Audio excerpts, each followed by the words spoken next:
Senozoidal. Podemos, no, le dimos. Ah, sí, por eso, no, por eso. Sí, No, sí, dimos. Seno, coseno y tangente, ¿sí? Sí, por eso digo, yo la dimos, le iba a decir, no, pensé que era eso.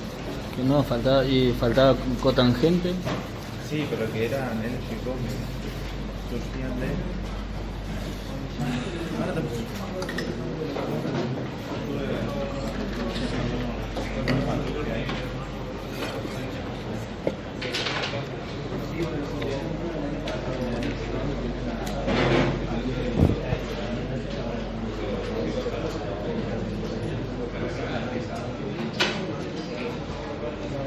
Siguiendo con las funciones, vamos a ver las funciones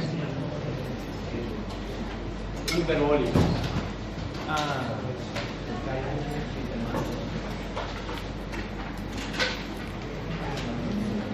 Estas funciones, por ahí nadie la explica, pero sí son importantes que el estudiante sepa que existen, porque son otras funciones que tienen alguna aplicación a la ingeniería. Y por ejemplo tenemos el seno hiperbólico, el coseno hiperbólico y la tangente hiperbólica, que son las más usuales, pero después también tenemos la cotangente hiperbólica, la secante hiperbólica y la cosecante hiperbólica. Pero nosotros con esa mayoritariamente no trabajamos, y como hablamos siempre, hablamos de las más comunes, de las más notables. Después el estudiante, si quiere estudiar las otras, lo puede hacer. El seno hiperbólico se escribe así. Usted tiene una tecla en la calculadora que dice ir. Bueno, esa tecla es la que me permite usar los seno hiperbólicos. Pero los estudiantes que tienen la calculadora 570, la 991, creo que ya aparece, cuando apretan ir, la función que ustedes quieren elegir. Aparece el seno hiperbólico, el coseno hiperbólico. No tengo presente porque no es una función que usamos mucho nosotros. Bien, pero lo importante de esto, que tiene mucho que ver con la exponencial con base E, por eso es importante conocerla. Esto es e a la x menos e a la menos x, todo sobre 2.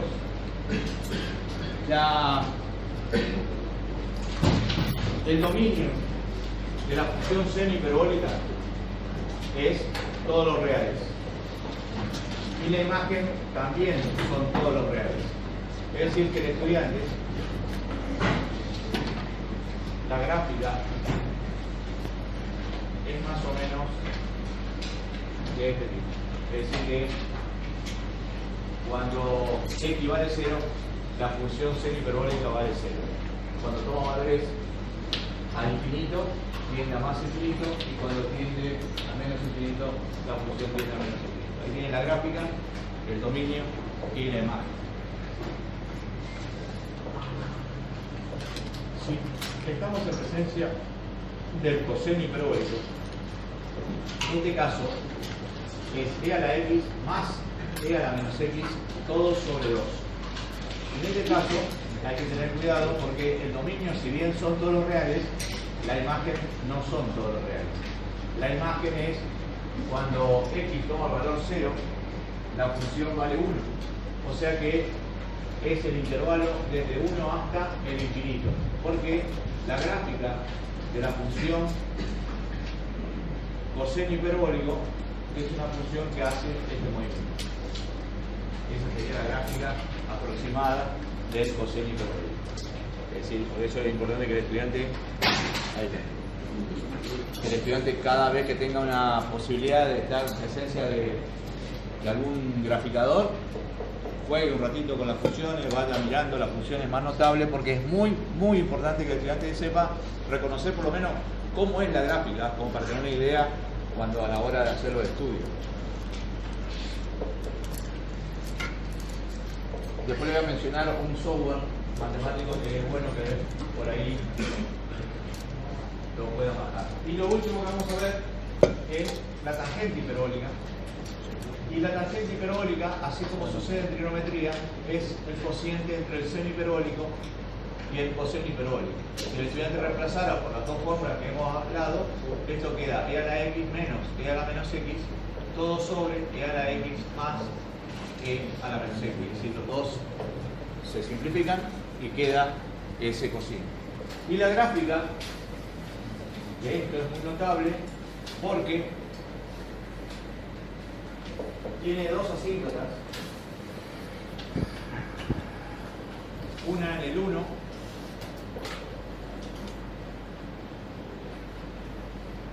y la otra en el menos 1.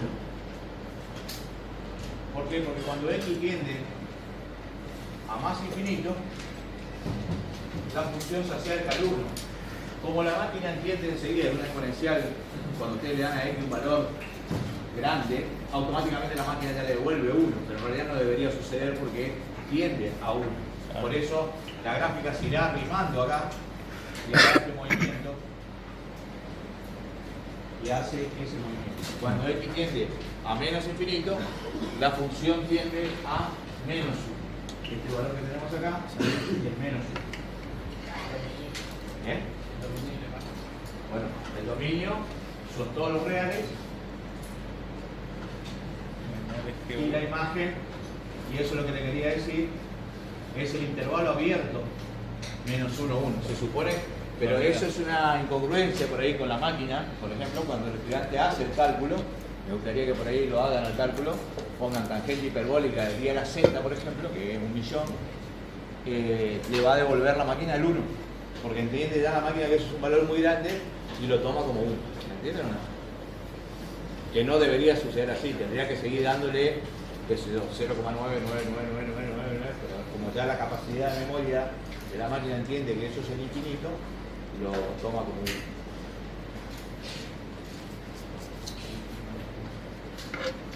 Bueno, le decía que sería interesante que el estudiante baje un software que se llama Derive. No sé qué número estará, yo tengo el 6.1. Obviamente que no es libre, pero viene con el crack. Ustedes saben manejar ese tipo de cosas, o sea que no les voy a enseñar nada de eso.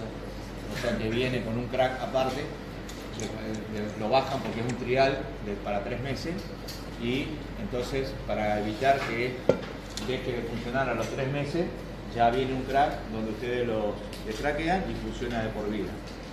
Te va a servir tanto para análisis como para álgebra, porque hace matrices, un montón de cosas, grafica. Pueden copiar el gráfico y pegarlo en un Word, están haciendo un trabajo, entonces necesitan la función, le ponen copy y van al Word, ponen pegar y automáticamente pueden modificarlo. O sea, por ahí aparece toda la página entera, pero ustedes lo pueden modificar y adecuarlo a un cuadro de texto, es decir, cada uno que maneje el Word, o no sé en qué presentan los trabajos, pero en cualquier lado lo pueden copiar.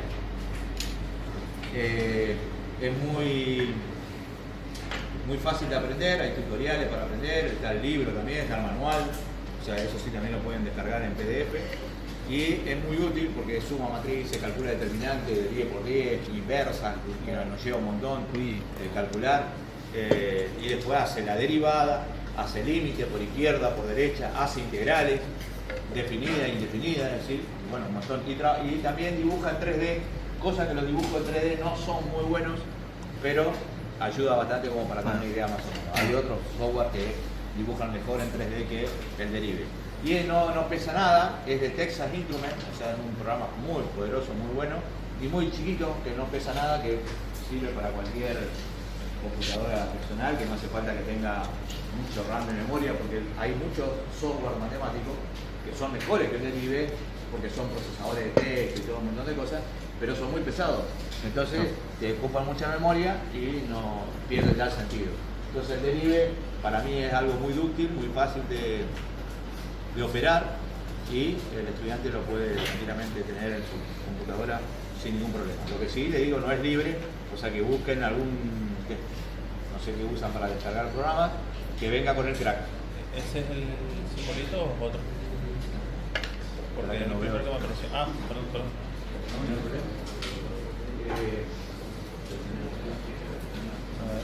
Yo no sabía que venía. No. No viene para Android. Me parece que no. Ahí está, ahí tenés que hacer uno. No, y no creo que venga porque es de Texas y Texas no sé si se habrá unido con alguno muy fuerte. Claro. No, el que yo tengo es un software para la computadora. Que hoy por hoy Si bien está la cosa complicada, pero más que nada, por ejemplo, las que le daba el gobierno cuando estaba Fernández de presidente,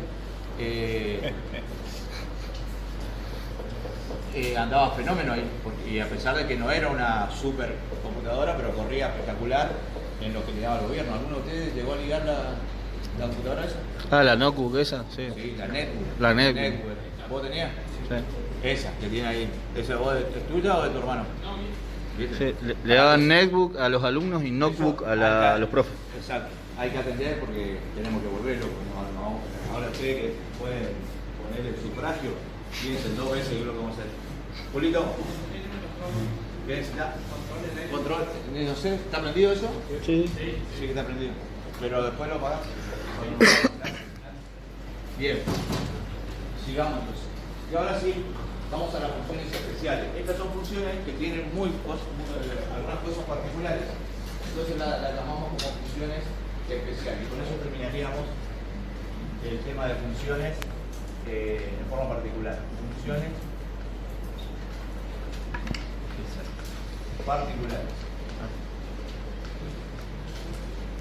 La mantiza y eso. Exacto. Vamos a empezar primero por la función valor absoluto. La función valor absoluto tiene sus particularidades, o sea que vamos a hablar un poquito más que las otras. ¿Se acuerdan que nosotros al valor absoluto lo vimos como operación? O sea, hablábamos que el valor absoluto es un número, el valor numérico. Bueno, ahora lo vamos a hablar desde el punto de vista funcional. Valor absoluto. La función valor absoluto o función módulo es de esta forma. Y la gráfica es muy sencilla. La gráfica de la función valor absoluto son las bisectrices del primero y segundo cuadrado. Esa es la función absoluta. ¿Por qué? Porque yo a x le doy valor 1 y el módulo de 1 es 1. Le doy el valor menos 2 y el módulo de menos 2 es 2. Entonces quedaría esa gráfica. Pero tengan en cuenta que si yo a la función, y esto es importante porque le sumo o le resto un valor a,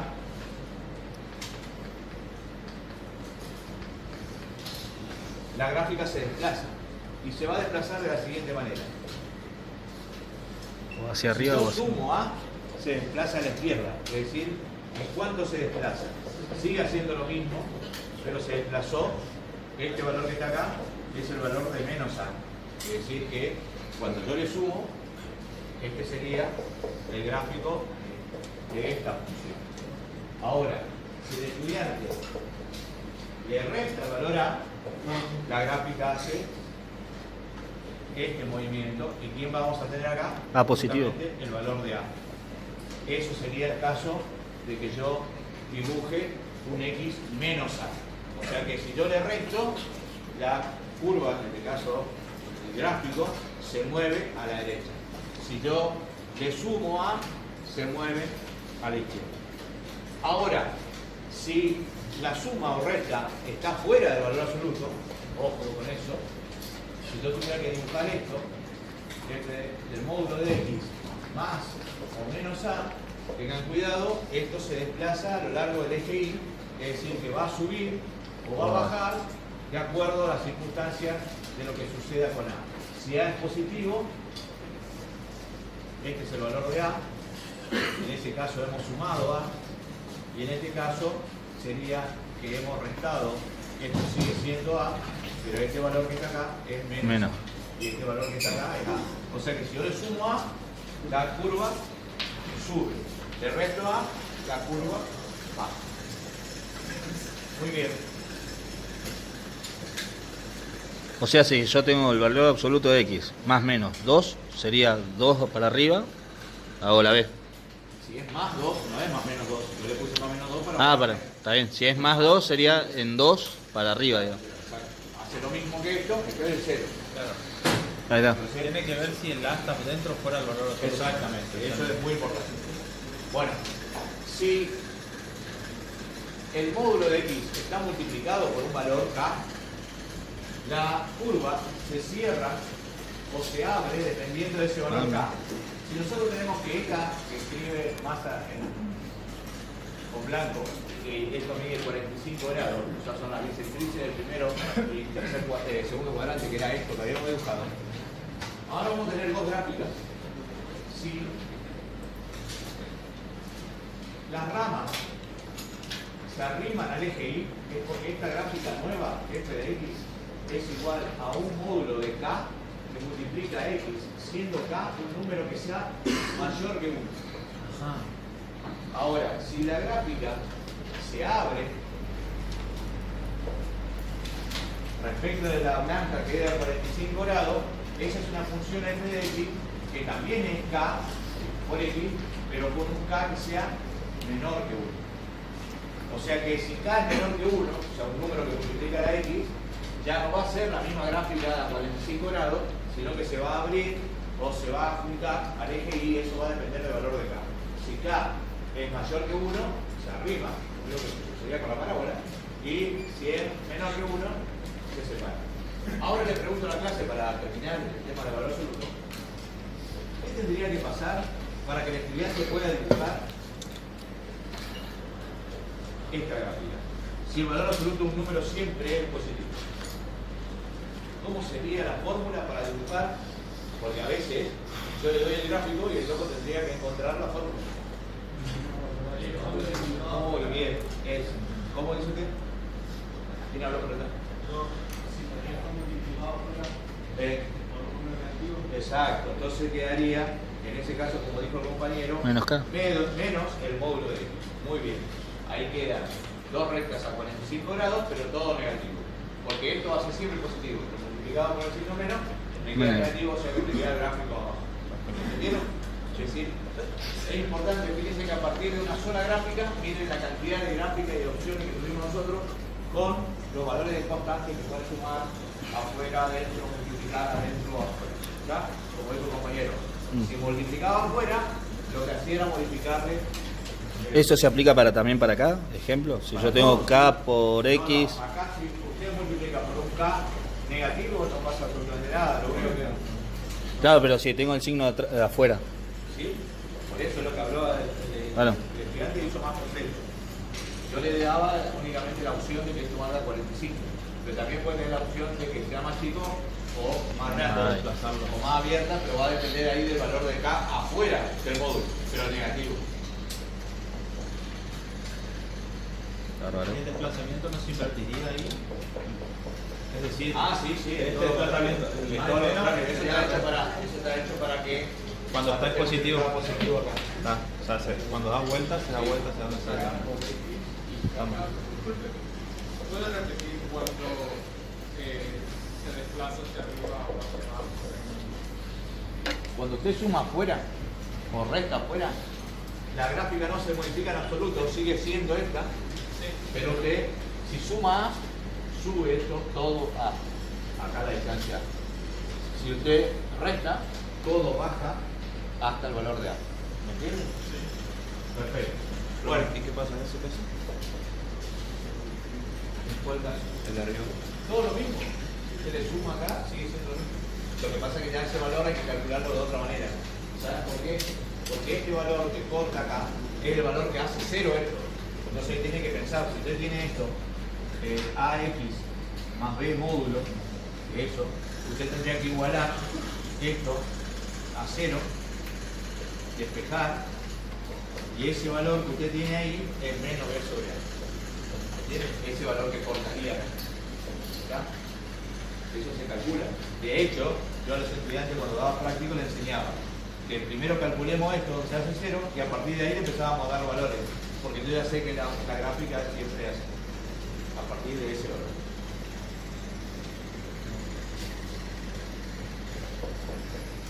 Eso ya prácticamente no hay más ejercicio de módulo, pero está bueno Saberlo. está bueno que el loco investigue solo, ¿me entiendes o no?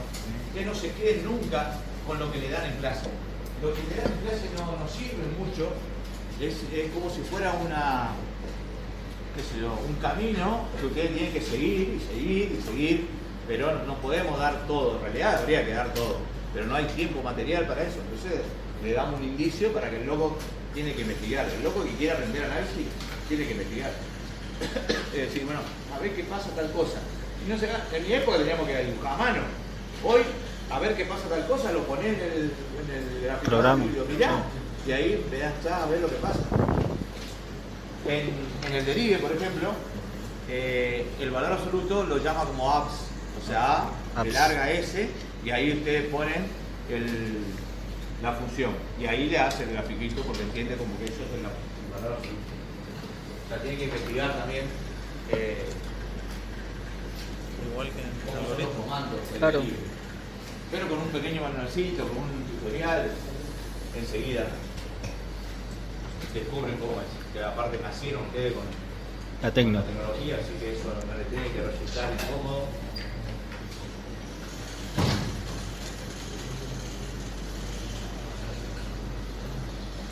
Yo cuando me compré la primera computadora era una AT, la XT era la primera y después apareció la AT. De cualquier manera yo ya programaba en la facultad con un lenguaje que se llamaba BASIC. Ah, Tenía una computadora Casio que vos podías programarla en BASIC. Y de hecho hice un montón de cosas interesantes. Estaba el teorema de Pitágoras, entonces vos le dabas los valores A, B o lo que sea, uno de los dos catetos y tac, automáticamente te resolvido. solucionaba el otro, el tercero. Te calculaba superficie de triángulo, te resolvía determinante de 3×3. O sea, yo un montón de cosas fui ideando y así aprendí a programar. Que nadie nos enseñó, porque en aquella época que yo cursaba no existía programación, no existía la materia de computación, nada. Bueno, y después me compro la computadora que era el sistema operativo DOS, que inclusive más de uno habrá tenido algún problema y el Windows no te arranca, entonces tenés que tratar de arrancarlo con el DOS, Con el DOS. que es lo que llaman símbolo de Símbolo del sistema. símbolo del sistema, que aparecía la C, dos puntitos, una barra inclinada y vos ahí empezabas a cargar, qué sé yo. Bueno, había que comprar unos discos que venían sin formato, había que formatearlo, entonces vos tenías que formatear. Todo era en inglés, porque todo era en inglés, y entonces vos tenías que aprenderte el vocablo. Formatear significa format, copy, qué sé yo, un montón de del para borrar, bueno. Lo mismo para buscar un directorio. Sí, Bueno, bueno. el Después apareció el RP, Windows. WD. El primer Windows que yo tuve fue el 3.0. Ustedes imagínense, manejen el Windows sin ratón. Es imposible. Con el tab. Imposible. Era con el tab. Es imposible, ¿eh? ¿En serio? Qué embole que Porque en era. ese momento el ratón salía lo mismo que comprarte otra computadora, ¿me entiendes? ¿No? Porque el mouse, encima, por ejemplo, los primeros mouse eran una cosa así, una bola, que vos la tenías que hacer girar con la mano así, bueno, esos eran los primeros mouse que aparecieron. Bueno, el primer mouse que me fui un viaje yo todos los años me iba a Brasil de vacaciones, un mes andaba por ahí, tirado por ahí, y volvía. Y cuando volvía, si me sobraban unos pesos, pasaba por el antro ese Ciudad del Este, que en aquel momento era Puerto Stroner, o sea, no tenía idea de lo que era, o sea, si había una calle asfaltada era mucho. Hoy, después de 25 años, es un palazo, ¿entendés? En Las Vegas, al lado de lo que yo iba en aquella época. Bueno, el dengue que se va a mate, ¿me entendés? O sea, para que ustedes tengan una idea de lo que era. Bueno, y Dijo dengue. ahí compré, Te dijo dengue. y ahí compré mi primer ratón, que ni pinta ratón porque era cuadrado, ¿me entendés? Las teclas eran Uy, tiqui, tiqui, tiqui, tiqui. tres teclas eran. Sí, 3 teclas, exactamente. Un armatoste era, Bueno. un ladrillo. Así fue mi primer ratón, que me acuerdo que lo compré, no sé si $5, una cosa así, porque ahí era todo barato, no me acuerdo. Pero era lo único que me había sobrado después del viaje de vacaciones, o sea que hice lo que pude y traje mi ratón. Y ahí empecé a descubrir el Windows, y bueno, y un montón de otras cosas más, con el Word, qué sé yo, que ahora el tipo nace en el Windows, ¿me entendés o no? O sea, el tipo nace y ya tiene una cuenta en Instagram, ¿entendés? Tiene 2 días y ya tiene una cuenta. Viene con el DNI. Claro. Bueno. Vamos a la función signo. Sí. La función signo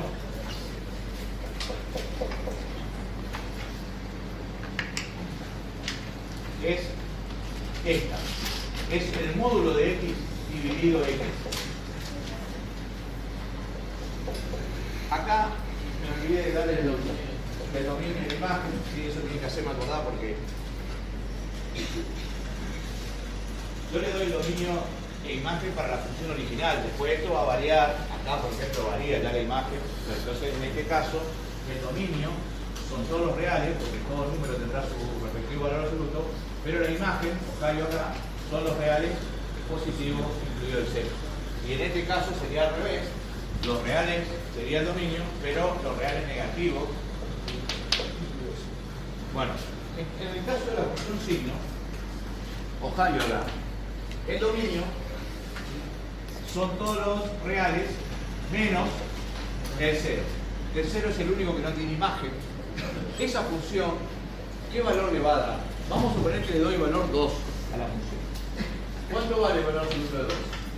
2. Dividido 2. 1. Bueno, quiere decir que cuando le doy valores positivos, siempre va a valer 1. En cambio, cuando le doy valores negativos, ¿qué va a pasar? Si Menos 1. Menos 2, el valor absoluto de menos 2, 2. Dividido menos 2. ¿Cuánto le va a dar? Menos 1. Menos 1. Quiere decir que en algunos libros aparece la función signo de esta manera. Dice que vale 1 si x es mayor que 0. Y vale menos 1 si x es menor que 0. Es decir, esa función y esta son exactamente iguales. Una dada por tramos y la otra la función realmente como corresponde. ¿Cómo sería entonces la gráfica de la función sin? Tiene un agujero en el 1 y tengo una recta paralela al eje x que va obviamente hasta el más infinito. Y tengo otra recta paralela al eje x que pase por el menos 1. Esa es la gráfica de la función sin. Vale 1 cuando x es mayor que 0 y vale menos 1 cuando x es menor que 0. Fíjense que el 0 no tiene imagen, por eso el dominio son todos los reales menos el 0. Ahora le pregunto...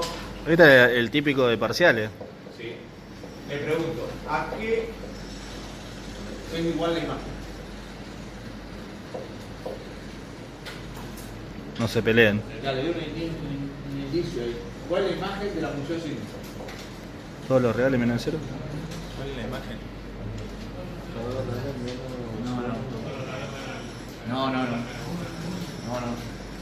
1 menos 1. Claro, Uno menos son uno. dos, es un Claro. conjunto binario, o sea, dos términos nomás tiene el 1 y el menos 1. Otra ¿Qué cosa no haría le si puede no? dar. Entonces por eso Massa lo escribe entre llaves, porque es un conjunto formado por dos elementos, que es el 1 y el menos 1. No le puede dar otra cosa. No le puede dar otra cosa la función signo. Ahí la tiene la función signo. Bien, vamos ahora a la función parte entera. Función parte entera.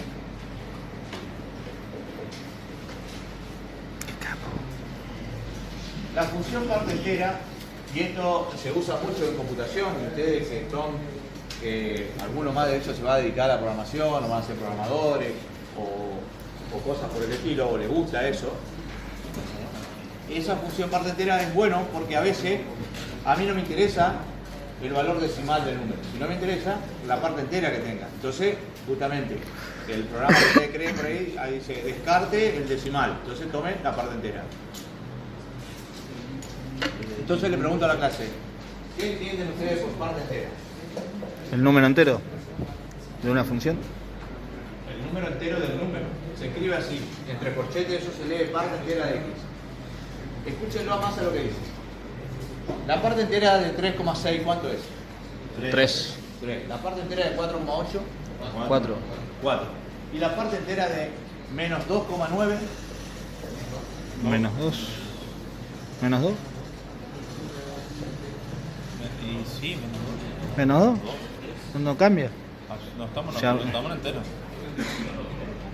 ¿cuánto? 0,9. 3.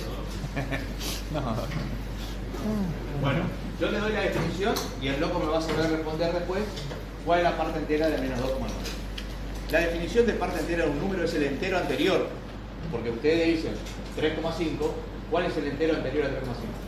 El 3. ¿Cuál es el entero anterior a menos 2,9? Anteriores, 9. El menos 2. El entero anterior a menos 2,9. No, el 3. El 3. No, perdón, el menos. Menos 3. Ya, este es el 0. Sí. Este es el 1. Perdón, al Este es revés. el 2. Este es el 3. Acá tengo el menos 1. Acá tengo el menos 2. Y acá tengo el menos 3. El menos 2. El menos 2,9 que está acá. ¿Quién es el entero anterior? El menos 3. Entonces la parte entera del menos 2,9, ¿quién es? Menos 3. La parte entera de menos 4,5. El menos 4. Menos 4.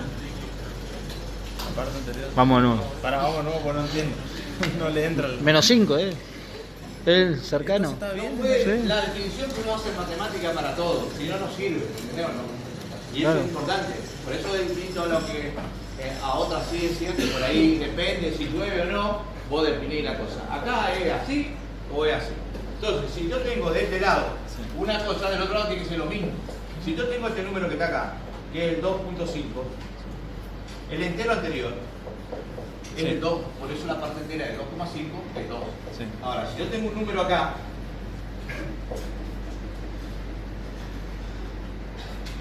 este es el menos 4,5, ¿quién es el entero anterior? El menos 5.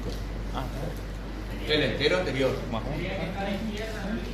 Y bueno, y el entero anterior, ¿quién es el que está en la lista? En este caso, menos 5. No sé qué lista habla él, pero es Se el entiende. entero anterior. Claro. ¿Me entendés? Esa es la definición. El que está antes de la lista, no sé qué lista es. Ah, línea, perdón. Pero no, tampoco la línea. Porque es el entero anterior, loco, no le busquen una cosa. ¿Me entendés? Está bien que usen sus palabras para decir lo mismo, pero hay cosas que tienen que decirla de esa manera. Bueno. O sea, no se redondea tampoco, ¿no, profe? A eso voy. ¿Parte entera? No existe, pero es el A entero eso. anterior. Claro. La definición, copiaron, me acuerdo de la definición. Sí. Entero anterior, sí. Se llama parte entera de un número al entero anterior a dicho número. Se llama parte entera de un número al entero anterior a dicho número.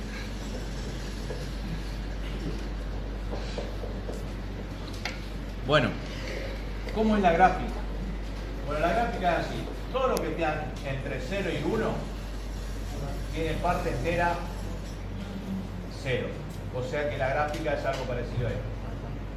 Acá es así, acá es así, acá es así. O sea que es abierto al próximo. Claro, porque ya tiene otra parte entera. El 2,9999999, el que le sigue es 3, ya tiene parte entera 3. Claro. El otro tenía todo parte entera 2. Y acá abajo es así.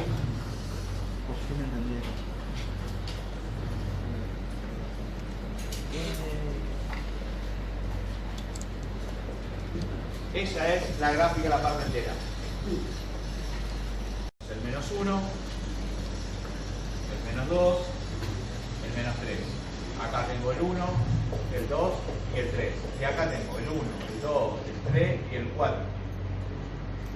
Ahora Massa le pregunto, ¿quién es el dominio? Ahí sí. Todos los números.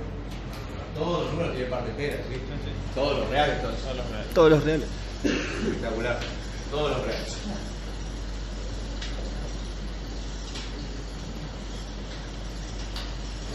El dominio son todos los reales. ¿Y la imagen? Todos los naturales. ¿Qué? Todos los enteros. Todos. Exactamente. La imagen es Z. ¿Está? Bárbaro. Bien. Entonces ahora estamos en condiciones de dibujar la función mantisa.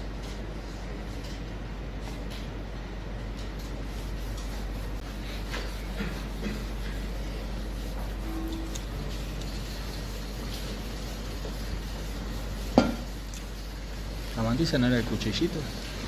Sí, pero ¿El cuchillito no era? ¿Alguien tiene idea de qué se llama mantisa? ¿Cómo es?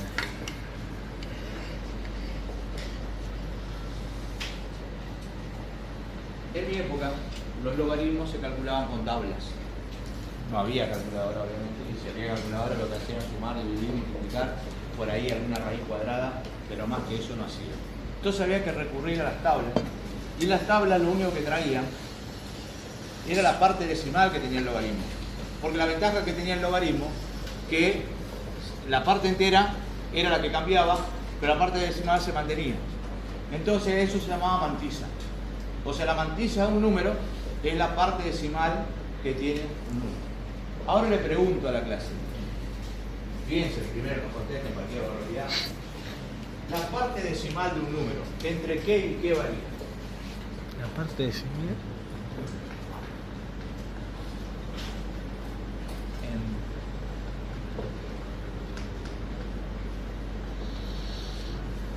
Entre 0 y... Está abierto. Muy bien. Si ustedes a un número le sacan la parte entera, ¿qué le queda? La parte decimal, o sea, la mantilla. Por eso fíjense cómo es la función. Al número le saco la parte entera y me queda la parte decimal. Y como dijo el compañero, la parte decimal de un número varía Entre 0 y de 1. 0 y 1. ¿Por qué? Porque si ya es 1, ya está en presencia del otro número. Ya del entero. O sea, tiene parte decimal 0 otra vez. ¿Me entienden o no? Entonces, porque imagínense, yo arranco en el 3. 3,1, 3,2, 3,3, 3,4, faltan un montón de números, pero estoy más o menos haciendo a grosso modo, 3,4, 3,5, 3,6, 3,7, 3,8, 3,9, 3,999, 3,999 y después 4. Y el 4 que pasó tiene ya parte decimal 0. ¿Me entienden o no? Entonces arrancamos de nuevo otra vez. Bueno, entonces, ¿cómo quedaría la gráfica? La gráfica, Imagen iría. De 0 a 1. así. Claro. Exacto. Lo agrando un poquito para que sea mejor. Esto es el 0, esto es el 1, esto es el 2, esto es el 3, 4. Lo mismo sucede con los negativos, menos 1, menos 2, menos 3. Y miren cómo es la gráfica. Arranca acá, vamos a ver con otro color. Famoso cuchillito. Ya que tenemos color, aprovechemos. Esto es así. Acá hay un agujero. Esto es así. Baja. Insisto, todo lo que hizo Massa con blanco son líneas de referencia. Lo que vale es lo que está con colorado. O sea que esto es así y esto es así. Acá tenemos bola abierta, cerrada acá, bola abierta, cerrada acá. Si no, no sería función. O sea que cada valor tiene su respectiva imagen. Ahora, ¿cómo sería el dominio? Muy bien. El dominio son todos los reales. Entonces, la imagen, como dijo el 1, compañero hoy, 0,1. Abierto. 0,1. Es un intervalo abierto. 0,1, ustedes lo están viendo. Este es el 1. Acá escríbanlo. Este es el 1. Ahí está la última función especial que nosotros vamos a ver. Para mí la que... Y ahora vamos a ver, ¿se acuerdan que nosotros cuando clasificamos a las funciones, les había contado que la clasificábamos como inyectiva, subyectiva, directiva? Directiva era la única que tenían inversa. Habíamos definido la función inversa. Pero hay otra manera de clasificar a las funciones. Y esto a veces se lo piden en los exámenes de esto que vienen ahora de teoría. Funciones pares O impares. e impares. Esa era típica, ¿no? Esto Ese. es muy importante. En el primer tema con el que se encuentran ustedes en análisis 2, que se llama serie de Fourier. No tienen ni idea de la importancia que tiene saber cuándo una función es par o cuando una función es impar, porque se ahorran un montón de cálculos sabiendo eso. Si son pares se calcula de una manera y si son impares se calcula de otra manera. Ahora, si no es ninguna cosa ni la otra, sí hay que calcular todo. Pero si el loco tiene bien claro cuando una función es par, se ahorra un montón de cálculos porque ya hay cosas que, algunos coeficientes que se hacen cero. Bien. Profe, ¿qué es eso de Fourier? Serie de Fourier. La Serie serie. de Fourier es una serie. Por ejemplo, usted tiene un dibujo de esta característica. O sea que son periódicos. Por ejemplo, esta así. Después acá tiene una parábola así. vuelve a hacer lo mismo, hace otra cosa. Entonces yo lo que hago es transformar esta serie, que es periódica, en una serie con senos y cosenos. ¿Cómo quedaría? ¿Eh? ¿Cómo quedaría si lo transformo, digamos? Y es, Más o menos no promedio. me acuerdo ahora bien Pero- la fórmula, pero es coeficiente A sub 0 más una sub n por la sumatoria de Uy. f de x por seno de no sé qué cosa. No me acuerdo Pero ahora. te tiene que dar algo distinto, digamos, el gráfico. No. Usted dibuja esa serie y le queda perfecto así. Ah, sí, te tiene que... Ah, ahí está. Le da- Cuando más términos tenga su serie, perfecto es. Eso lo hace justamente el derive, hace esa cosa. El derive hace la serie de Fourier de una función integral. Tiene que ser periódica siempre. Ujú. Y hay dos tipos. El periodo 2pi, que son las más fáciles, y después el periodo 2L, que son las más complicadas porque hay... Ahora, en la vida real, ¿en qué lo aplico? Digamos? Vos sabés que no tengo una aplicación de la serie Fourier, pero tiene, en ingeniería tiene muy aplicable. Pero te voy a averiguar. Gracias, Porque profe. un- Porque viste, como en el segundo año dice que están Fourier, Sí, tal. porque antes estaba al final del capítulo del programa, no llegaban nunca y es muy importante para el ingeniero. Entonces lo llevaron al principio. Entonces dan primero series y lo primero que te encontraba es la serie Fourier. Bueno, par y par. Función par. Se dice que y igual a f de x es par si y solo si cumple con esto, que f de x es igual a f de menos x.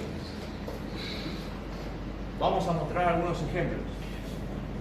F de x igual a x al cuadrado, f de x igual al coseno de x, f de x igual al coseno hiperbólico de x. Ahí tienen algunas funciones pares. F de x igual al módulo de x. Y fíjense que Massa le va a dibujar para que ustedes puedan sacar algunas conclusiones esos gráficos. Dibujo la primera y es así. Esta es la gráfica 1.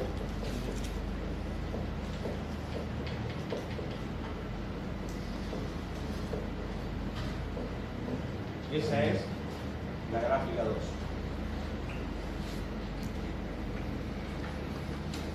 Esta es, que ya la había dibujado, la gráfica 3. Y esta que terminamos de ver, la gráfica 4.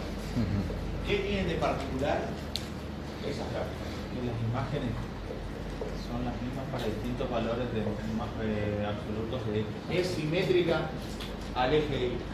O sea, el eje Y juega como eje de simetría. Lo dijo el compañero. Es decir, un valor de X tiene la misma imagen que el mismo valor reflejado en el otro lado menos X. Y así sucede para todos los que están acá. Esa es una función par.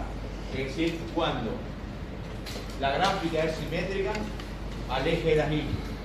O, en realidad, lo que tiene que saber el loco es esto. Esto tiene que saber la condición que tiene que cumplir una función para que sea par. ¿Y eso qué dice? Por ejemplo, 2 al cuadrado es 4. Y menos 2 al cuadrado es 4 también. O sea que se cumple esto. ¿Entienden? Entonces, el loco para investigar que una función es o no par, tiene dos caminos. O hace el gráfico y verifica que es simétrica respecto al eje Y, o hace el cálculo de un valor y el mismo valor pero negativo. Y le tendría que dar el mismo resultado. Esa es la situación que se tiene que dar para que una función sea par. Y para que una función sea impar, debe suceder esto.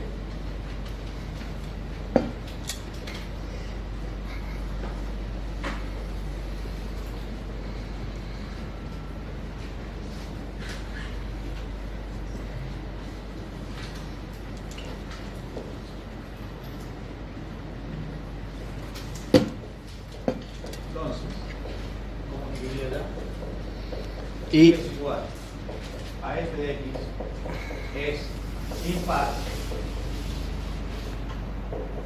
si, solo si f de x es igual a menos f de menos x. Claro. Ojo. Entonces yo les voy a dar algunos ejemplos de algunas funciones impares, como ser, por ejemplo, y es igual a x,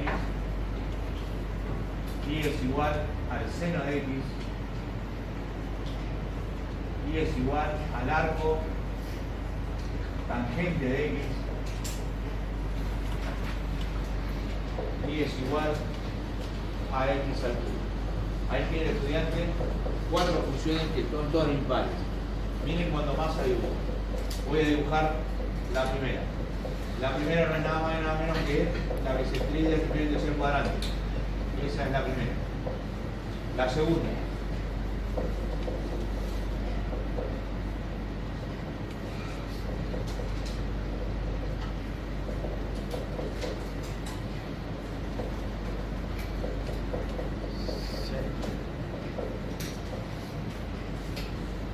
La tercera.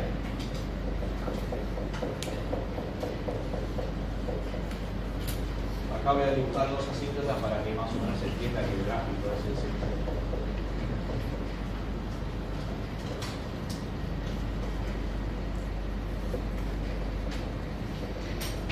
Esto es pi sobre 2 y esto es menos pi sobre 2. Y la gráfica hace este movimiento. Y la última, que seguramente la habrán dibujado alguna vez, es la parábola pública que hace. Ahí tiene el loco 4 gráficos de funciones impares. ¿Qué le encuentran de común a todas las gráficas? Que también son simétricas, pero con respecto a los números negativos de aquel lado. En realidad se dice, está bien lo que descubrieron, pero lo ideal es definirlo de la siguiente manera. Son simétricas al origen. Al origen importante. Es decir, que el origen de acá a acá es lo mismo que de acá a acá. De acá a acá es lo mismo que de acá para acá. Esto de acá para allá es lo mismo que de acá para allá. O sea que es simétrica al origen. Entonces, recapitulando, las pares, las gráficas pares son simétricas al eje Y. Y las gráficas al eje Y. impares son simétricas al origen. Son simétricas al origen. ¿Quedó claro? Claro. Bien.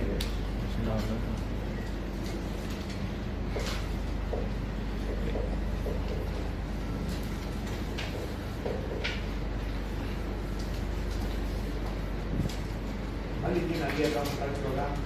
Porque no sé si sigue después de sucesiones. Bien, sucesiones. Sucesión y después límite.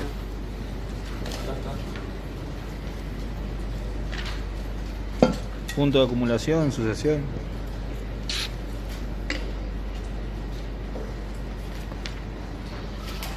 Sucesiones numéricas y después viene el límite. Primero viene sucesiones Ajá. numéricas. Bien. Bueno, eso es una complicación porque en algún momento voy a tener que hablar del límite y ahí medio el estudiante recién va a entender cuando Veamos límite. vemos límite.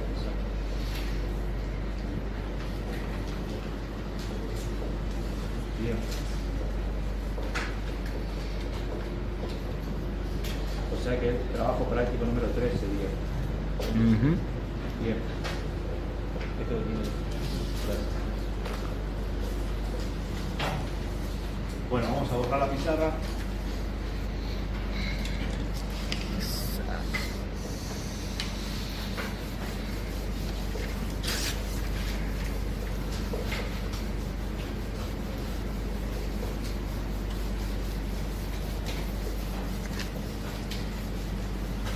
Justamente, hablando de funciones especiales, la sucesión es una función muy particular.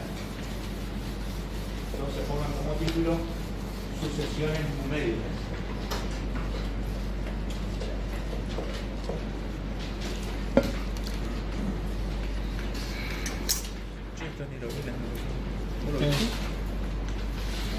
Después entramos con límite, derivadas, integrales. Era justo en el horario. Terminamos el año. Entonces, te dicto la definición. Y dice así. Se llama sucesión numérica. Se llama sucesión numérica a toda función, repito, se llama sucesión numérica a toda función cuyo dominio es el conjunto de números naturales, cuyo dominio es el conjunto de números naturales. Y el rango de dicha función, no la imagen, presten atención, y el rango de dicha función, el conjunto de números reales. Y el rango de dicha función, el conjunto de números reales.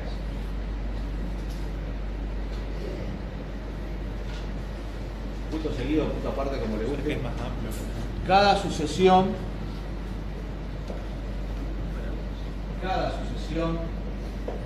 tiene asociada una fórmula que recibe el nombre del término general de la sucesión. Cada sucesión tiene asociada una fórmula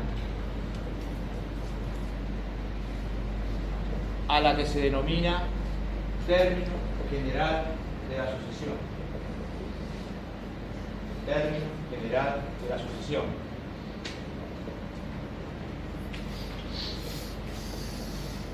Ejemplo.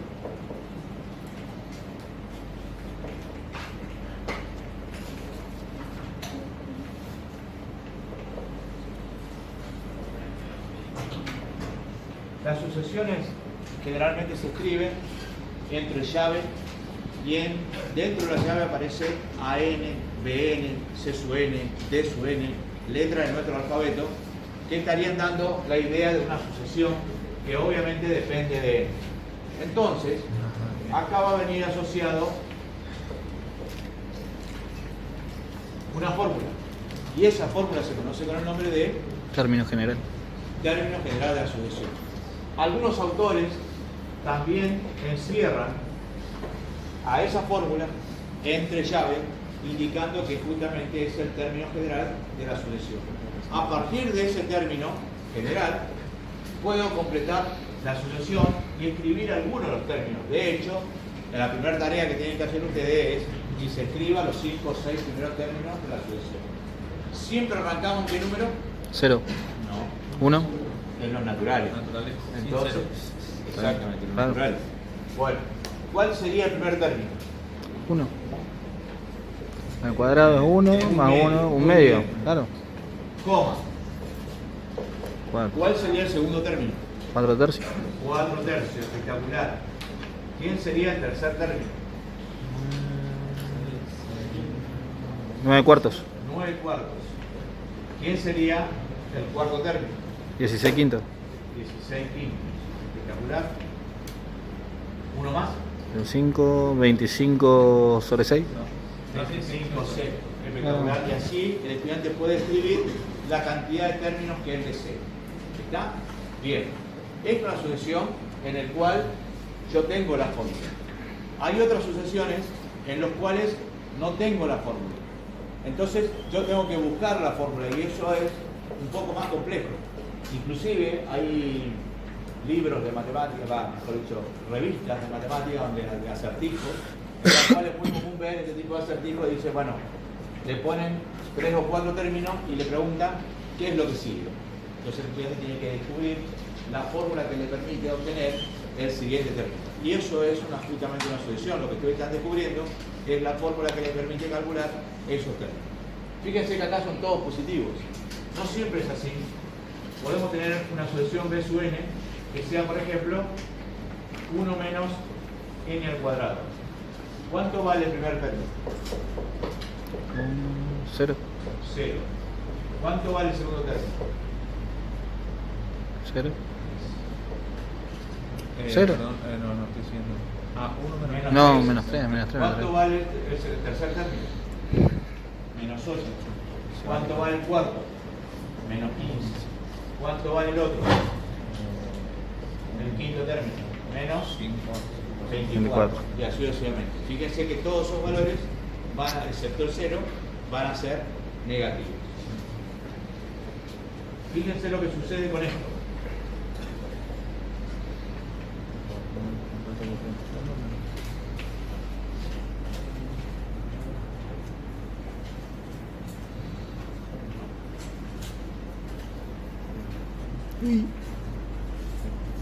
Cuando aparece la condición menos 1 a la n, hay que estar atento porque muchas veces le da,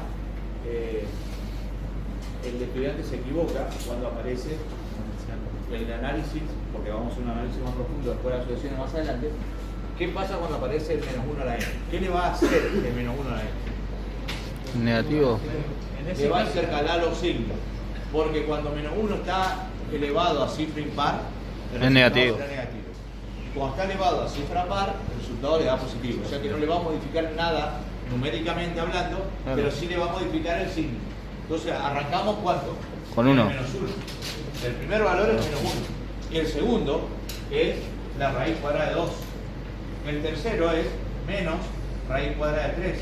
El cuarto es 2. El quinto es menos la raíz cuadrada de 5. El siguiente es la raíz cuadrada de 6. Y así el estudiante puede escribir lo que él desea. Esas son distintas sucesiones. Pero, ojalá acá, hay sucesiones llamadas sucesiones por recurrencia.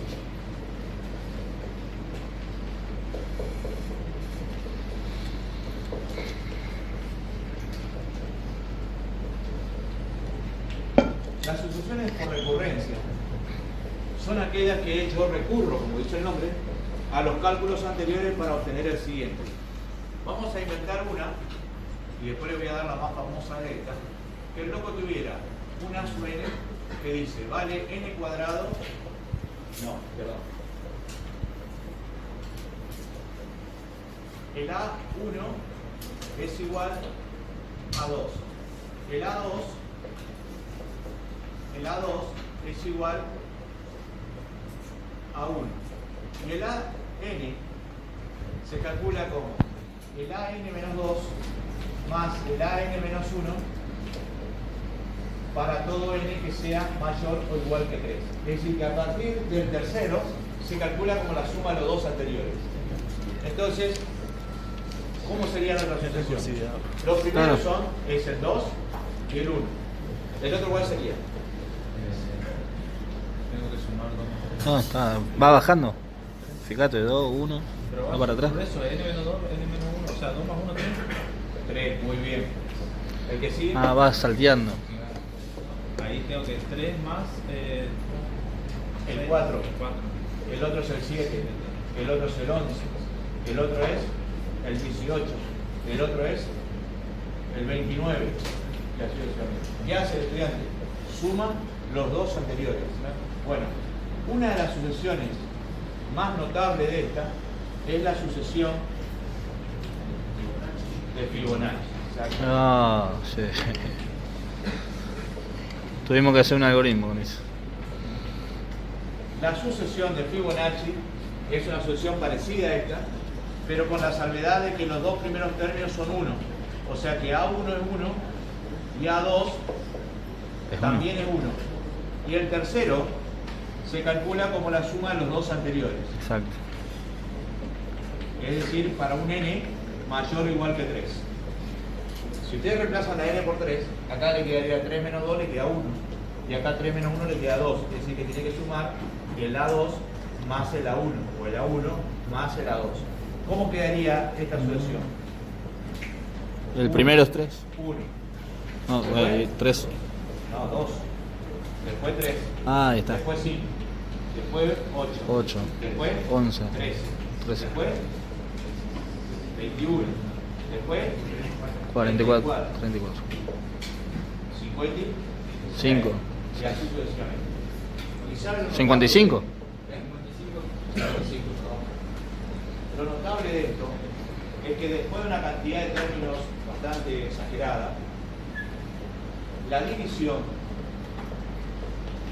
entre un número de la serie Fibonacci dividido el anterior, ¿saben lo que le da? Tiene la misma.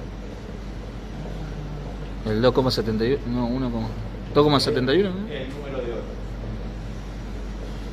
O sea que si el loco divide 55 dividido 34, le va a dar 1.6 seguro. Pero cuando más términos él tenga, ya van a aparecer los números de el número de oro de 6,1, 0,3, no me acuerdo. Como lo tengo presente de esta manera, no me acuerdo de acuerdo, pero los tres primeros son 6 y 1. ¿Está? Entonces, el estudiante, si tomara que si los 100 primeros términos de la solución de Fibonacci hace el 100 dividido el 99, no el número, sino el del puesto 100 dividido el del puesto 99, el loco va a encontrar un número muy cerca del número de oro. Y eso, o sea, todo, aparte tiene un montón de otras propiedades la sucesión de Fibonacci, por eso la importancia de esta sucesión de Fibonacci. Y creo que hay una película de la cual se menciona la sucesión de Fibonacci, que es el código Da Vinci.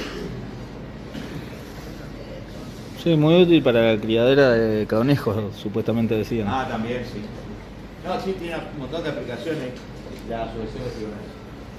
El De Tano. hecho, el monstruo este que tenemos nosotros, Faenza, tiene creo que un libro exclusivamente dedicado a la sucesión de Fibonacci.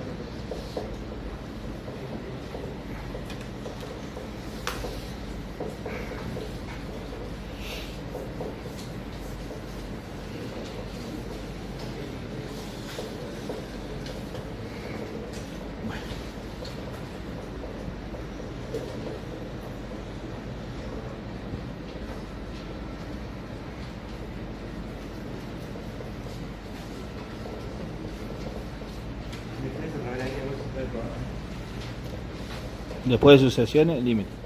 No, no es eso. Bueno, vamos rápido. No, se falta mucho de la solución. Y vámonos. Queríamos ir a los bifes. ¿no? No, no, está acá.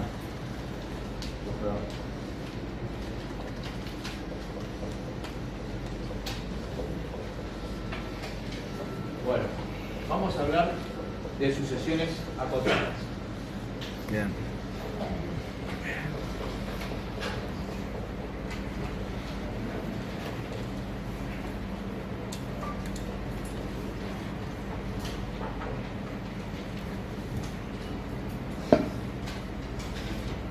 Entonces vamos a empezar por acotadas superiormente.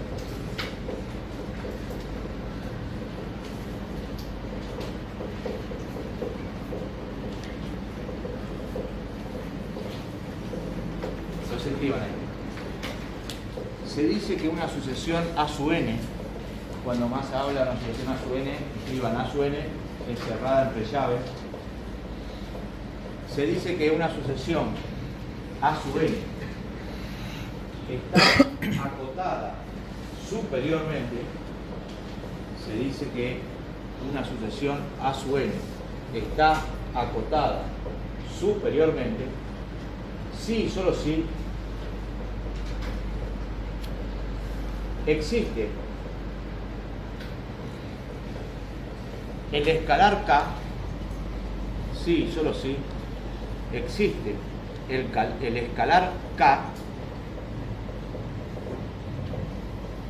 donde todos los términos de la sucesión,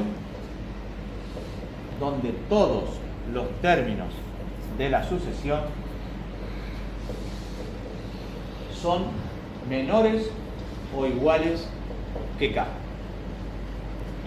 Donde todos los términos de la sucesión son menores o iguales que el valor K. Entonces, en símbolos sería así. La sucesión A sub n es acotada superiormente Sí, solo sí. Menor o igual acá. si solo si existe K que pertenece a los reales tal que los valores de A sub n son menores o iguales que K para todo n que pertenece obviamente a los naturales. Es decir, que todos los términos de la sucesión van a ser menores que ese K que yo elegí. Entonces, ¿cómo yo sé si una sucesión está acotada? Y la única manera es haciendo una cantidad de términos y ver qué es lo que sucede con los términos. Entonces vamos a ver un ejemplo de una sucesión que está acotada superiormente.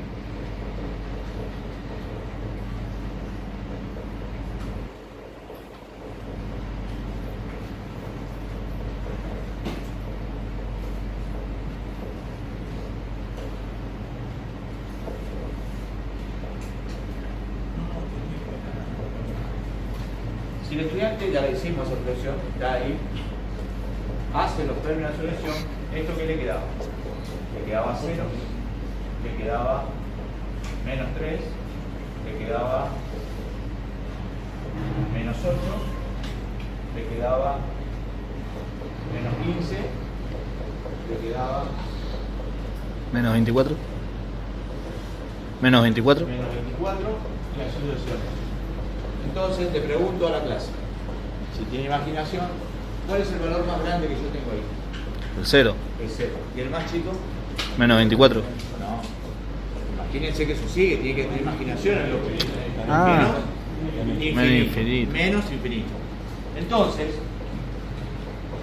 ¿a quién elegirían ustedes de cota? Vamos a suponer el valor 1. ¿El 1 es cota superior de esa sucesión?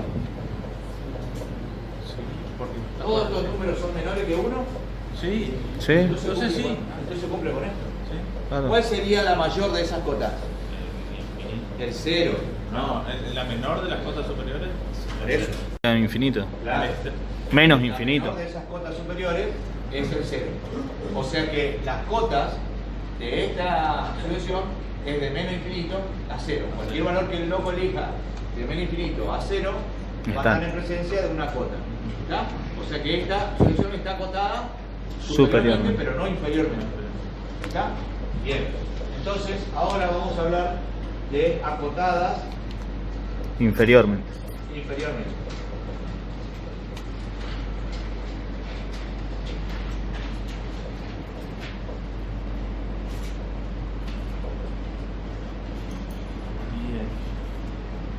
Entonces, definimos.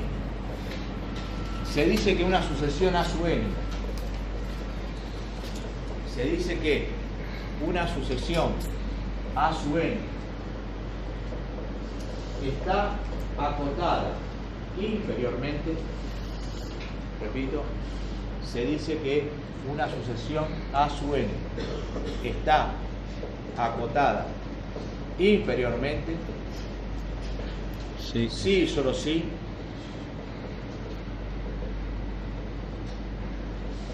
existe el escalar K,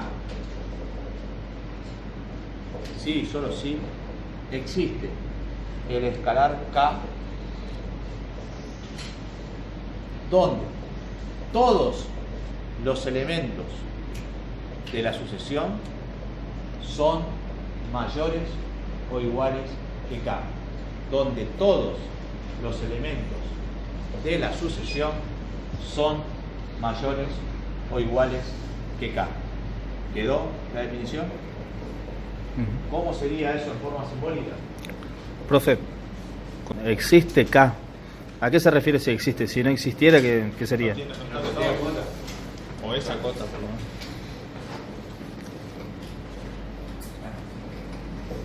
A sub n es acotada inferiormente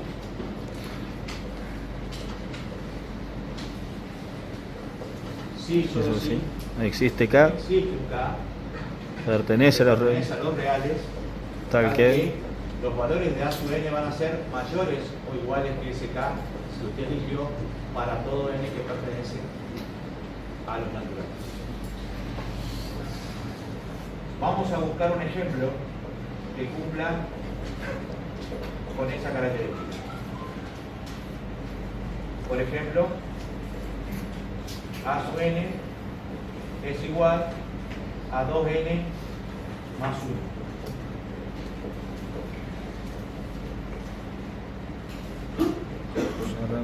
¿Quiénes serían los términos de esa solución? El 3, Primero, 3, 5, 7, 7, 9, 9, 11, 11, 13. 13 y así sucesivamente. ¿Quién es el menor valor? 3. 3. ¿Y el mayor? Infinito positivo. Infinito.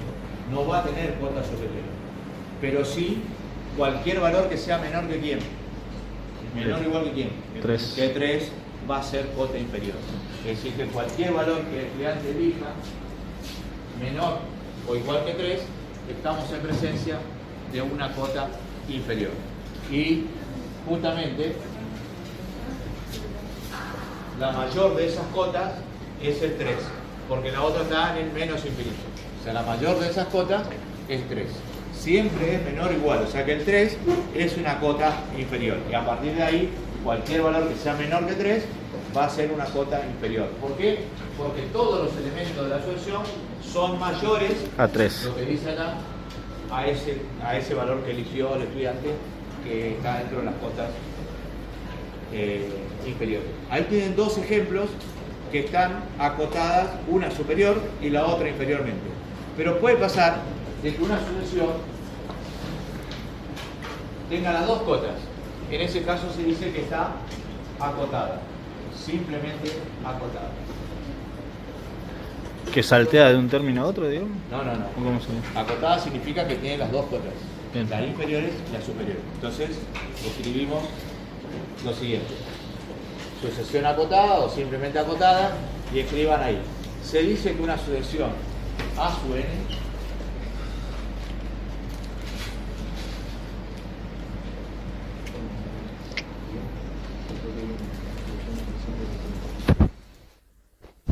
¿está listo? Se dice que una sucesión A sub n está acotada si y solo si tiene cotas superiores e inferiores. Si y solo si tiene cotas superiores e inferiores. Repito, se dice que una sucesión A sub n está acotada si y solo si tiene cotas superiores e inferiores. Y ahí me remito después a la definición de cada una de las cosas. O sea, no hace falta escribir, pero podríamos decir lo siguiente: que A sub n es acotada si y solo si existe el escalar K que pertenece a los reales, tal que A sub n. los A sub n van a ser mayores o iguales que menos K y menores o iguales que K. Es decir, que están comprendidas entre esos valores menos K y K. Que inclusive menos K podría llegar a ser un número positivo también. Pero quiere decir que está comprendido entre dos valores. Entonces tiene cotas superiores y cotas inferiores. Un ejemplo clásico de esto, porque siempre los ejemplos son buenos, tienen que ser lo más fácil posible para que el estudiante pueda ver enseguida cuando una función está acotada. Y esa, cuando una solución está acotada. En la sub n podríamos decir 1 sobre n. Si el estudiante se pone a escribir los primeros términos de esa sucesión, va a tener 1, un medio, un tercio, Un un cuarto. cuarto, un quinto. ¿Dónde termina esto? Infinito positivo. Antes del 2. Ah, claro, el 0. Claro, Porque sí, si lo mirás vas para- dividiendo. Sí, vas dividiendo, claro. Termina en 0. En 0. Entonces, esa sucesión, todos los números Terminancia. ¿Están comprendidos entre qué número y qué número? Entre uno. 0 y 1. Entre 0 y 1. No, 2, 0 y 1. Claro. ¿Me entienden o no? Entre 0 y 1. Entonces, las cotas inferiores van a ser los menores que 0. Y las cotas superiores Mayores van a a ser uno. los mayores que 1. Para el loco ver cuál es la cota superior e inferior, tiene que preguntarse cuál es el mayor valor, el 1. ¿Cuál es el menor valor? Cero. El 0. A pesar de que ahí está al revés escrito, pero porque la sucesión es así, yo tengo que arrancar siempre en 1 y me voy hasta infinito. El infinito estaríamos hablando de 1 solo infinito, que es 0. ¿Estamos? Bien. Entonces, el mayor valor es 1. Entonces, cualquier valor que sea más grande que 1, ¿qué cota es? Superior. Y cualquier valor que sea menor que 0, ¿qué cota es? Inferior. Bueno, ahí tienen un ejemplo clásico, fácil, muy fácil de verlo, que esa sucesión está acotada entre 0 Cero y uno. 1. Todos los términos de la sucesión están comprendidos entre 0 y 1. Eso se dice que una sucesión está acotada. ¿Está? Ujú. Muy bien. Vamos a hablar ahora de otro tipo de características.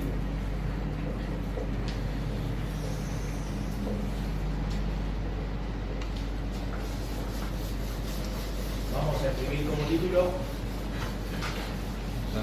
sucesiones crecientes y Uy. decrecientes. Pues, después queda estrictamente creciente, estrictamente decreciente.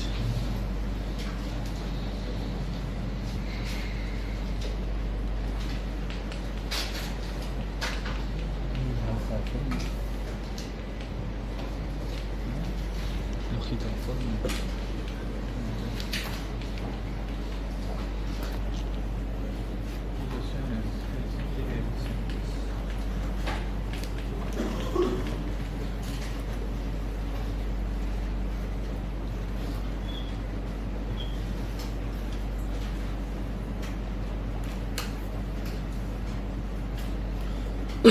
Bueno, vamos a empezar a definir una sucesión creciente. A ver, instintivamente, ¿qué le parece a usted que diría yo cuando una sucesión es creciente? Cuando va aumentando. ¿Qué va aumentando? Que va a ser ese valor K. Los términos, Aumenta conforme aumenta la a medida que aumenta n, Aumenta. aumenta también los términos. Muy bien. O sea que eso es, ¿cuál? Esta que está acá. Muy bien. Entonces, que escriban ahí. Se dice que una sucesión A sub n es creciente. Se dice que una sucesión A sub n es creciente si y solo si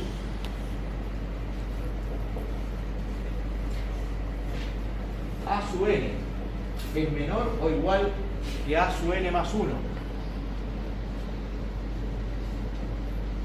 A sub n es menor o igual que A sub n más 1 para todo n que pertenece al conjunto de números naturales.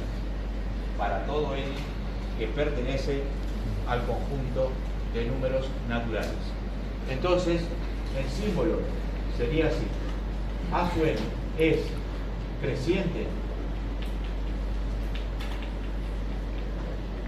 si y solo si un término es menor que el siguiente para todo n que pertenece a los naturales.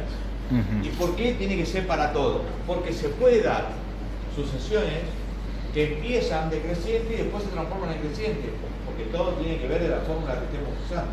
Entonces, eso no sería ni una cosa ni la otra. ¿Está? Exacto, la vamos a hacer.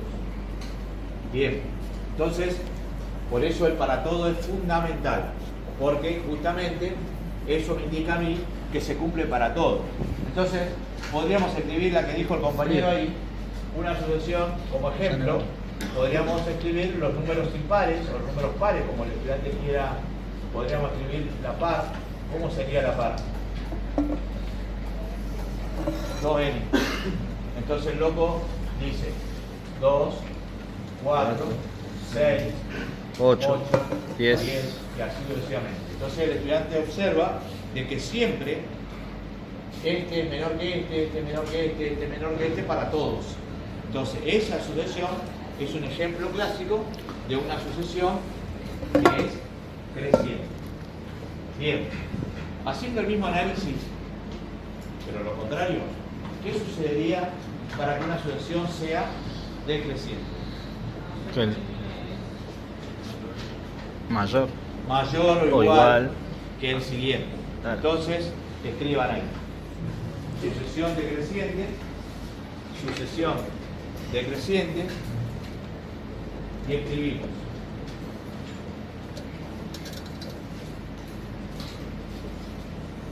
Se dice que una sucesión A sub n es decreciente.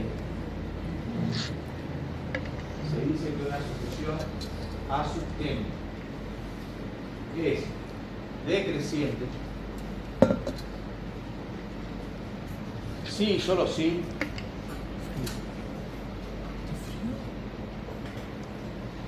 A sub n es mayor o igual que A sub n más 1 Para todo n.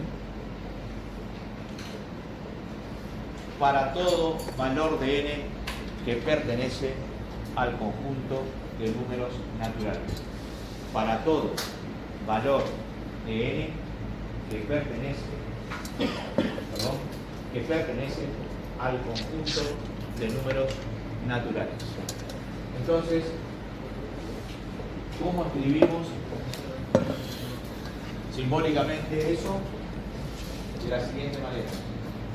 Sería entonces que A sub n es decreciente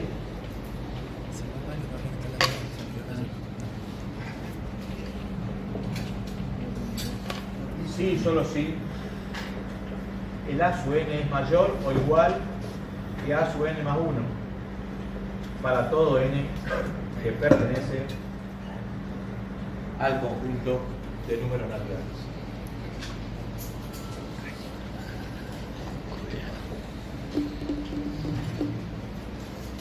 ¿Qué ejemplo podríamos dar nosotros de una sucesión que cumpla con esa característica? 1 sobre n. 1 sobre n, espectacular. Entonces, vamos a hacer un poquito más, 2 sobre n. O 1 menos n al cuadrado. A ver, ¿cómo sería 2 sobre n? El primer término, 2. El segundo, 1. 1. El otro, 2 tercios. 2 tercios. El otro, 2 cuartos. ¿cuánto? El otro, Nos mira acá. De reojo. 2 quintos. 2 quintos. Y así sucesivamente. Mire, este es mayor que este, porque 2 es mayor que 1. El 1 es mayor que 0,66. Entonces tenemos, hola Juancito, 1 es mayor que 0,66. 0,66 es mayor que 0,5. 0,5 es mayor que 0,4. Y así sucesivamente. ¿Lo ven o no? Sí, sí. Lo ideal, cuando uno le pone fracciones, lo ideal en este tipo de circunstancias es llevarlo a decimal. Y ahí el estudiante Para darme se cuenta. ubica Ah. si es mayor o menor. ¿Me entienden o no? Sí, sí. Es decir, porque por ahí pierde un poco el tipo que está familiarizado con los números enseguida se da cuenta. Pero el loco que no, como ustedes, no tienen ni idea de los números, entonces en ese caso conviene llevarlo a decimal. Bien. Pero puede suceder que Se vienen los estrictos. los números crezcan o decrezcan. En ese caso, ¿qué va a suceder? La sucesión no es creciente ni decreciente. ¿Y cómo se llama? Estrictamente. Sucesión monótona. Perdón. No monótona.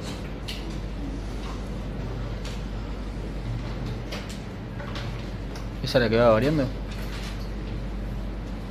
sucesión no monótona. ¿Por qué? Porque los términos, hablando así en vulgar, suben, bajan, entonces quiere decir que no es ni creciente ni decreciente. Entonces, Son alternativas, digamos. Son alternativos, digamos. claro. Entonces escriban ahí.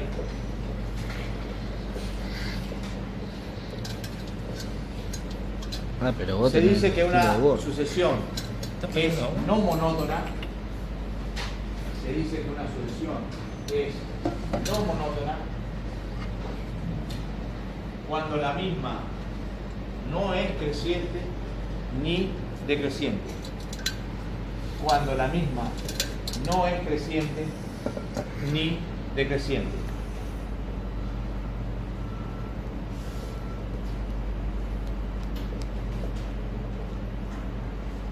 Generalmente esto pasa cuando es una sucesión dada por recurrencia. Entonces los valores, vamos a suponer que el estudiante dice así, una sucesión o una sucesión dada por tramos dice que vale 1 si n es impar y vale 2 si n es Par. par. Entonces, si el estudiante escribe los primeros términos de la sucesión, dice el primer término es 1, porque el 1 es par e impar. El segundo término es 2. 1, 2, 1, 2, 1, 2. Ahí tiene el estudiante algunos términos de esa sucesión. Cuando es impar, el lugar ocupa el 1. Y cuando es par, el lugar ocupa el 2. Esa es una sucesión dada por tramos. Así se dice. Entonces, ¿qué pasa? Si el estudiante comienza a estudiar esa sucesión, dice, acá empieza a crecer, pero después decrece. Y acá otra vez crece, después decrece, otra vez crece. Entonces, en ese caso, no puedo decir que es creciente o decreciente, porque en el otro caso tenía que dar para todos los valores de n. Y acá se da para algunos casos, en un pedazo es creciente y en otro pedazo es decreciente. Entonces se dice que la sucesión es no monótona. Entonces, A sub n es no monótona. ¿Por qué? Porque no es creciente Ni decreciente. ¿Está? Bueno, en la clase que viene vamos a hablar de convergencia, es decir, hay sucesiones que convergen a un número y otras que divergen de ese número. Entonces, en ese caso, hablamos de sucesiones convergentes y divergentes. Para eso hay que hablar un poquito del límite, que va a ser una cosa bastante compleja, pero después se le va a aclarar cuando veamos límite. Sí. También. O sea, no es necesario que suba. Claro, exacto. ¿Qué le quería decir? Una preguntita rápida. Si estas son las no monótonas, eso significa que las otras dos eran monótonas. Sí, monótona creciente y decreciente. Perfecto. Bueno, Nada más. ¿algo por aquí, ¿no?